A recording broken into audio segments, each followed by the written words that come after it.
Welcome to Kids, Myths, and Mysteries, listened to in all 50 states and 39 countries. I'm your host, Kit Crum.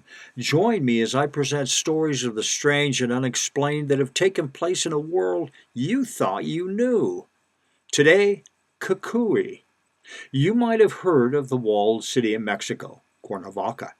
Ask 20 residents of this walled city why the walls, and you'll get 20 different answers. Mostly it seems a consensus is that they keep out bandits and drug lords. But in 1952 they served another purpose. In the community surrounding the walled city, crime was running rampant. Children weren't safe.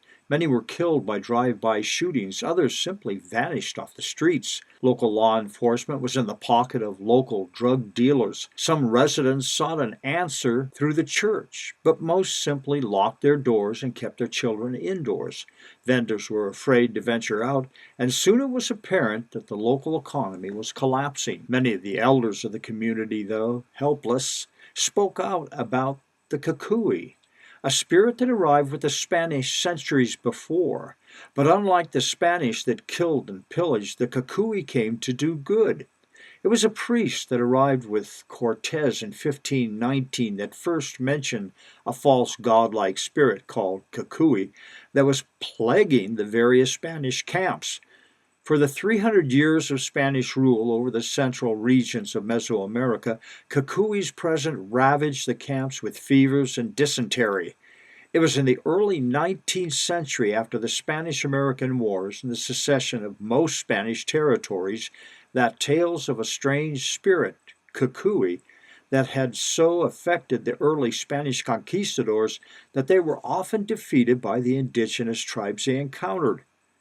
But as the elders passed away, generation after generation, the story of Cucuy became a folk tale, often told to children to scare them into being good. Otherwise, the Cucuy would come and take them away. But by 1960, the community around the walled city was confronted by so much random crime and violence that the older families, those that had made their home against the wall and lived there for generations, wanted to do something.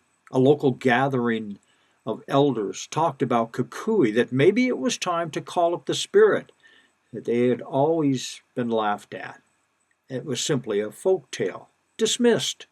When the aging mayor realized that his beloved community would soon be no more, he called a special gathering of the elders, and together they prayed and sang songs calling on the spirit of Cucuy. Within days of the meeting of the elders, crime left the community and also left many bodies. Now, flash forward to the hundreds of refugees being held at the U.S. and Mexican border. Several reporters from ABC, NBC, and CBS visited the caged and separated families. It was a famous CBS reporter that made her way to the heart of the refugees and spoke to a mother who expressed a sense of calm, explaining in broken English that Cucuy had been summoned. Not sure what she had heard, that aspect of her conversation was removed, edited out. It was leaked to the press just 10 days after that interview that many of the guards had come down with a strange and unidentifiable virus.